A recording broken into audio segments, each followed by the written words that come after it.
Hello student welcome back to Sanvi study world. आज आम पढ़ा अष्टम श्रेणी साहित्य बहीर प्रथम अध्याय थिबा आस उत्कलीय। तो चलतु स्टार्ट करिबा। चलो स्टार्ट करिबा। आस उत्कलीय।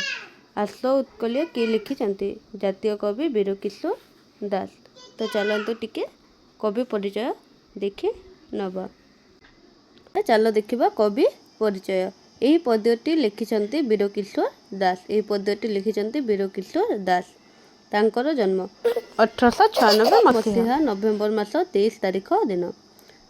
मृत्यु 1973 मसीहा एप्रिल 28 तारिख। जन्म होइछंती जगतसिंहपुर पूनम ग्राम। लिखित पुस्तक गुड़िक है मोहनबंशी, विद्रोही वीणा, फूल चंदन, वीर गीतिका।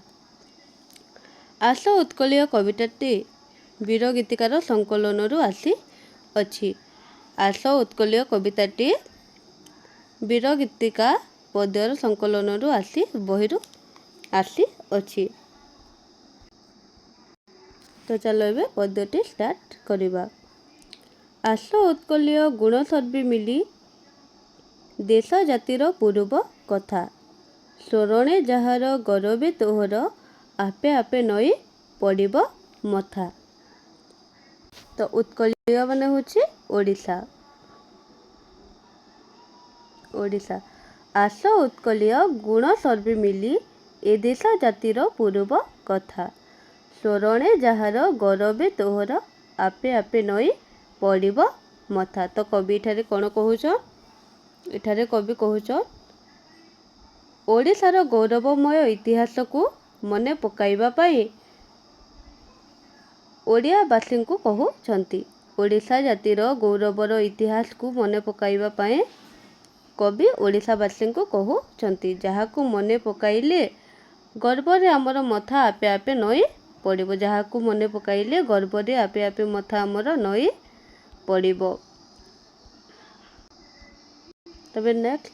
बक्सी जगबंधु चंदन हजूरी गलेणी उभेई आमर पथी। जसकी तांकर कहिकी मलिन अमलिन परा ताहा जगती। बक्सी जगबंधु चंदन हजूरी गलेणी उभेई आमर पथी। जसकी तांकर हेबकी मिलन हेबकी मलिन अमलिन परा ताहार जगती। तो एठारे कवि काहाकू नहीं कहिला? बक्सी जगबंधु और चंदन हजूरी ए दुहे थिले आमर स्वाधीनता संग्रामी।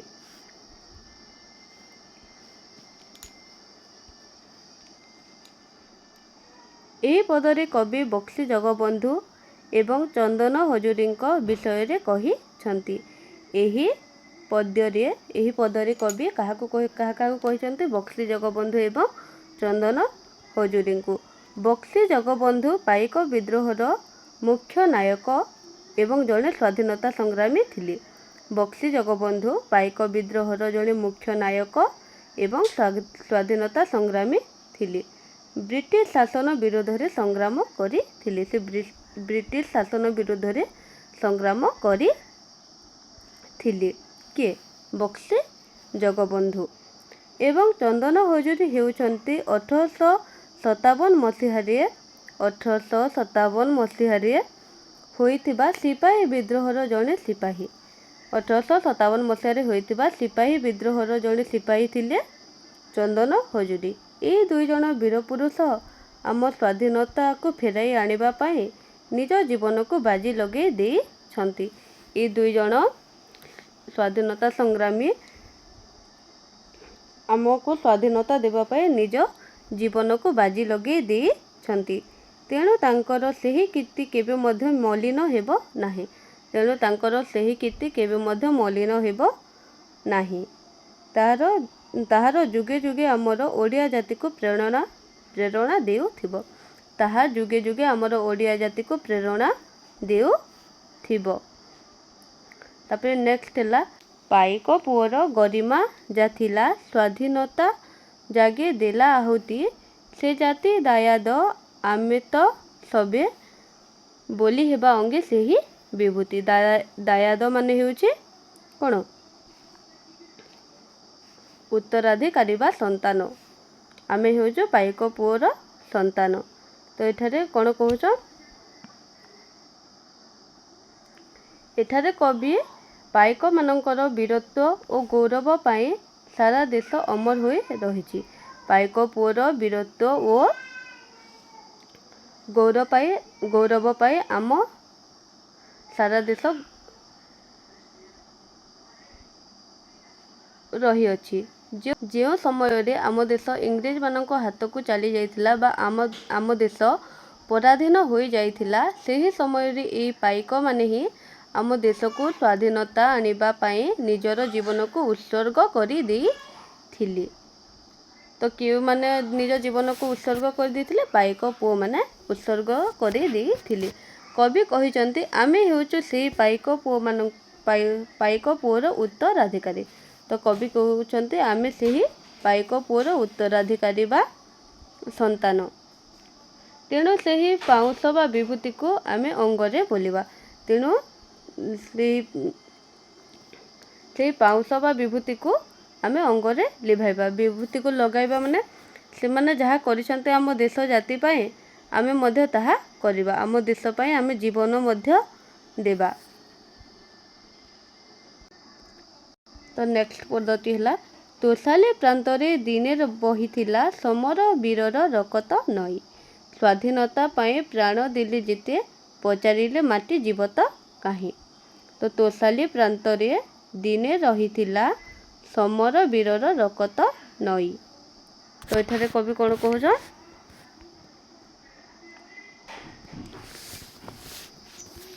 तोषाली तोषाली माने हेउचे धौली पहाड़ निकटरे थिबा एक गाँ। सेठारे होइतिला कलिंग युद्ध। सेठारे होइतिला कलिंग युद्ध। सेही युद्ध रे रक्तर नदी बही जाइतिला। सेही कलिंग युद्ध रे केते वीर मानकर रक्तर नई बही जाइतिला। आमर बहु स्वाधीनता संग्रामी माने पाइक पुओ माने सेही युद्ध रे निजर जीवन लगाई देथिले बलिदान देथिले। ताहार साक्षी अछि आमर ए ओडिशा माटी। यदि ताहाको आमे भी पचारिबा आम ओडिशा माटी ही कहिदेबो एठारे केते रक्त बही थिला।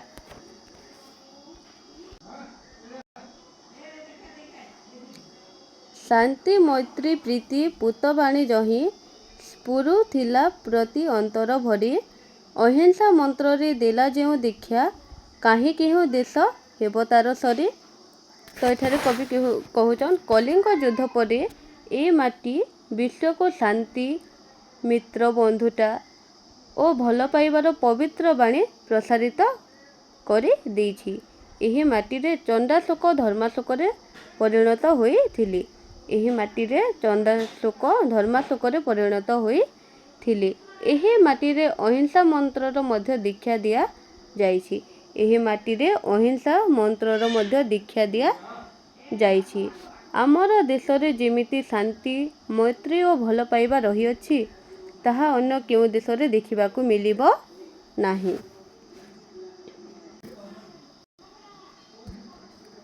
नेक्स्ट जाति पाई दिने बालुत धरमा झसीथिला प्राण सागर जली लिभिब कि तार अलिभा कहानी थिबा जाए नर धरणी तले। तो कवि एठारे काहाकू कहउछ बालुत धरमार कथा कहउछन। से एठारे कहउछन धर्म पद जे कि 1200 बढ़ई मानकर जीवन बंचाइबा पाई ओ ओडिया जातिर टेक रखिबा पाई कोणार्क मंदिरर मुंडी मारिथिला।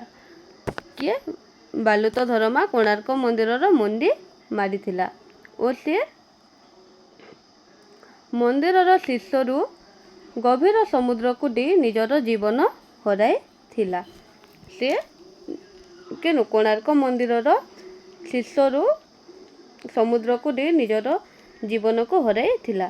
तो तेणु कवि कहिचंती जे पर्यंत मनीष पृथ्वी रे रहिछि केबे मध्य धर्मार अलिभा इतिहास को लिभेई पारिबो नाही। धर्मार अलिभा इतिहास को लिभेई पारिबो नाही। त्याग तो एठारे कवि कौन कह आउटे पदरे कौन कहउछ त्याग आदरर जातिर महत्व देश पाई देला निजको बोली दरिद्र जनर बंधु गोपबंधु से पुओ महिमा हेब कि कली। तो एठारे कवि क्या कहउछन जनर बंधु गोपबंधु को कहउछन। तो से गोपबंधु को नहीं कौन कहउछन चलो। तो से एठारे कहउछन गोपबंधु दास थिले दरिद्र मानकर साथी। गोपबंधु दास थिले दरिद्र मानकर साथी। से थिले त्याग और आदर्शर प्रतिमती। से थिले त्याग और आदर्शर प्रतिमती जे निजर सुख और सुविधा को जलांजलि दे देश और जातिर सेवा पाए निजको समर्पी दे थिले। जे निजर सुख और सुविधा को जलांजलि दे त्याग करी देश और जातिर सेवा करबा पाए निजर को समर्पी दे थिले। तेणु एठारे कवि तांको दरिद्र मानकर बंधु बोली कही छंती। तेणु एठारे कवि तांको काहाको गोपबंधु दास को दरिद्र मानकर साथी बोली कही छंती। एही परि जणे महान पुओ रो महिमा को केबे कोन के कल्पना करि पारिबो। तांकर गौरव हेउची अपार। तांकर गौरव होउची अपार। नेक्स्ट आउ लास्ट पद बाजी राउत ना लुचि नाही मुकत पथर सैनिक सेही। कि मुकत पथर सैनिक बाजी राउत तरपण कर से नाम उच्चारी स्वाधीन संग्राम पूरण फेई। तो एठारे काहाकू कहउछन कवि एठारे बाजी राउत। बाजी राउत हेउची जे कि इंग्रेज माननकू नदी पार कराई न दे छोट पिलाटी होई मध्य निजर जीवन हराई थिला। से थिला जणे निर्भीक सैनिक जहाँकर नाम स्व अक्षर रे लेखा होईची। जहार नाम स्व अक्षर रे लेखा होईची। से जेपरि छोट पिलाटी होई मध्य आमर देश जाति पई निजर प्राण देइथिला ठीक सेही परि आमे मध्य आमर देश जातिर मान सम्मान को सबु दिन पई बजाय रखिबा। यह हेउची कविंकर एक सुंदर पद्य। यह हेउची कविंकर एक सुंदर पद्य आस उत्कलीय। यह हेउची कविंकर एक सुंदर पद्य आस उत्कलीय। तो एबे चलो केतोटी कठिन शब्द देखिबा। तो चलो देखिबा एबे केतोटी कठिन शब्द। उत्कलीय। उत्कलीय माने ओडिशा बासी। स्वरणे माने मने पकाइबा स्मरण करिबा। अमर पथी अमर अभिजानरे। मलिन लिभि जिबा बा फिका पड़िबा। जस माने होची कीर्ति। गारिमा माने सम्मान गौरव महिमा। जागे माने यज्ञरी। दायारी माने संतान बा उत्तराधिकारी।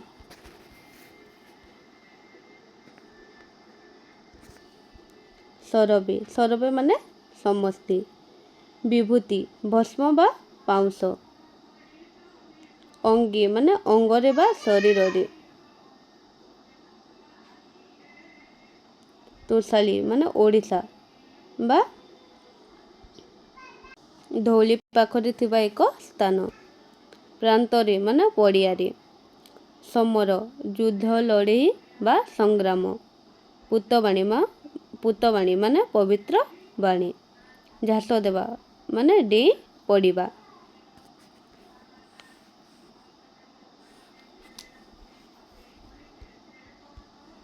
सागर जली माने समुद्र जलरी।